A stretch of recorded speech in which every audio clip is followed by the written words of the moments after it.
J സിദ്ധാർത്ഥന്റെ മരണത്തിൽ CBI അന്വേഷണത്തിനായി special cell DYSP കേന്ദ്ര personal കാര്യ മന്ത്രാലയത്തിന് പ്രൊഫോമ റിപ്പോർട്ട് കൈമാറി. ഡൽഹിയിൽ നേരിട്ടെത്തിയാണ് വിജ്ഞാപനവും അനുബന്ധ രേഖകളും കൈമാറിയത്. നടപടികൾ സർക്കാർ വൈകിപ്പിച്ചത് വിവാദമായിരുന്നു. MG പ്രതീഷ് ചേരുന്നുണ്ട് കൂടുതൽ വിശദാംശങ്ങളുമായി. പ്രതീഷ്, ഈ രേഖകൾ കൈമാറുന്നത് സംബന്ധിച്ച് വലിയ വിവാദം കഴിഞ്ഞ ദിവസങ്ങൾ ഉണ്ടായിരുന്നു. ഇപ്പോൾ രേഖകൾ കൈമാറി പേഴ്സണൽ മന്ത്രാലയത്തിൽ പ്രൊഫോമ റിപ്പോർട്ട് എത്തിച്ചിരിക്കുന്നു എന്നറിയാൻ സാധിക്കുന്നു. മറ്റു വിവരങ്ങൾ?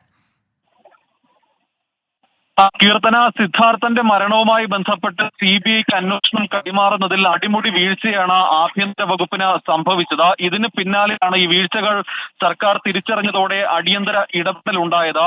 പെർഫോമ റിപ്പോർട്ട് അടക്കം കൈമാറുന്നതിൽ ഗുരുതര വീഴ്ച സംഭവിച്ചു. ഇതോടെ ഒരു പ്രത്യേക DYSP തന്നെ ഈ പെർഫോമ റിപ്പോർട്ട് നേരിട്ട് കേന്ദ്രത്തിന് കൈമാറാൻ സർക്കാർ നിയോഗിക്കുകയായിരുന്നു. ഇതിന്റെ അടിസ്ഥാനത്തിലാണ് സ്പെഷ്യൽ സെൽ DYSP ശ്രീകാന്ത് ഡൽഹിയിൽ നേരിട്ടെത്തി പെർഫോമ റിപ്പോർട്ട് കൈമാറിയിരിക്കുന്നത്.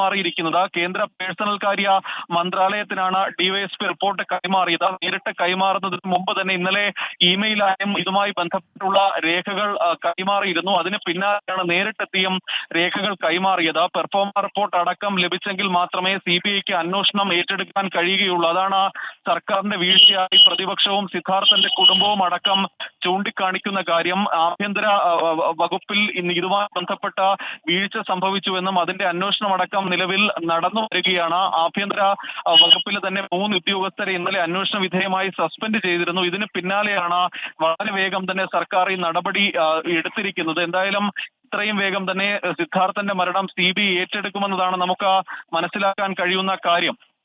കീർത്തന, ശരി. ജെ സിദ്ധാർത്ഥന്റെ മരണത്തിൽ CBI അന്വേഷണത്തിനായി പേഴ്സണൽ കാര്യ മന്ത്രാലയത്തിന് പ്രൊഫോമ റിപ്പോർട്ട് കൈമാറി. MG പ്രതീഷാണ് വാർത്തയുടെ കൂടുതൽ വിശദാംശങ്ങൾ നൽകി.